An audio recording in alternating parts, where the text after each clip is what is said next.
50 ವರ್ಷಕ್ಕೆ ಕೇವಲ 3 ದಿನ ಮಾತ್ರ ಜೀವಿಸುವಂತ ಬಾಲಕ. ಕಲ್ಲಾಗಿದ್ದ ಹುಡುಗನಿಗೆ ಮತ್ತೆ ಜೀವ ಬರುತ್ತೆ, ಆದ್ರೆ 50 ವರ್ಷಕ್ಕೆ ಒಂದು ಸತಿ ಮಾತ್ರ.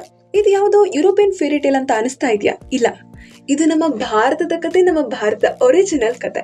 90ರ ದಶಕದಲ್ಲಿ ದೂರದರ್ಶನದಲ್ಲಿ ಪ್ರಸಾರವಾದ ಒಂದು ಮ್ಯಾಜಿಕಲ್ ಫ್ಯಾಂಟಸಿ ಸೀರೀಸ್ ಸ್ಟೋನ್ ಬಾಯ್.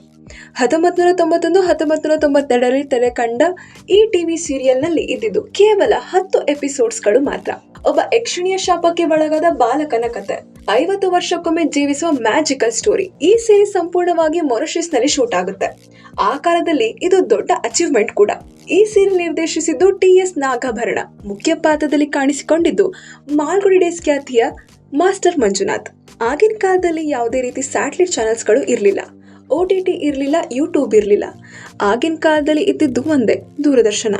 ಅದರಲ್ಲೇ ಫ್ಯಾಂಟಸಿ, ಎಮೋಷನ್, ಇನ್ನೋಸೆನ್ಸ್ ಮಿಶ್ರಣವಾದ ಒಂದು ರೇಯರ್ ಜಮ್ ಸ್ಟೋನ್ ಬಾಯ್. ಈ ಸೀರೀಸ್ ಜನಪ್ರಿಯತೆ ಪಡೆದಿದ್ದಾಗ್ಲೇನೆ ಇಂಡಿಯನ್ ಟೆಲಿವಿಷನ್ ಹಿಸ್ಟ್ರಿ ಬದಲಾಗುತ್ತೆ.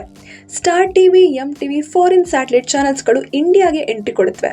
ಇದು ಒಂದು ರೀತಿ ಖುಷಿ ವಿಷಯ, ಆದ್ರೆ ಇನ್ನೊಂದು ದುಃಖದ ಸಂಗತಿ ಇದೆ. ಪೂರ್ ಸ್ಟೋರೇಜ್ ಪ್ರಾಕ್ಟೀಸ್ ನಿಂದಾಗಿ ಸ್ಟೋನ್ ಬಾಯ್ ಒರಿಜಿನಲ್ ಫುಟೇಜ್ ಶಾಶ್ವತವಾಗಿ ಕೈತಪ್ಪಿ ಹೋಗುತ್ತೆ. ಆದ್ರೆ ಅದೃಷ್ಟವಶಾತ್ ಕೇವಲ ಕೆಲವು ಯೂಟ್ಯೂಬ್ ಚಾನೆಲ್ಸ್ ನಲ್ಲಿ ಈ ಸೀರಿಯಲ್ ಈಗಲೂ ನಿಮ್ಗೆ ನೋಡೋದಕ್ಕೆ ಸಿಗುತ್ತೆ. ಸ್ಟೋನ್ ಬಾಯ್ ಕೇವಲ ಒಂದು ಸೀರಿಯಲ್ ಅಲ್ಲ, ಇದು 90s ಕಿಡ್ಸ್ ಇಮ್ಯಾಜಿನೇಷನ್ಗೆ ಜೀವ ಕೊಟ್ಟ ಕತೆ. ನೀವು ಸ್ಟೋನ್ ಬಾಯ್ ನೋಡಿದ್ದೀರಾ ಅಥವಾ ಇದು ನಿಮ್ಗೆ ಹೊಸ ಡಿಸ್ಕವರಿನಾ ಅಂತ ತಿಳಿಸಿ. ಹಾಗೆ ನಿಮ್ಮ ಫೇವ್ರೆಟ್ 90s ಸೀರಿಯಲ್ ಯಾವುದು ಅಂತ ಕಮೆಂಟ್ ಮಾಡಿ.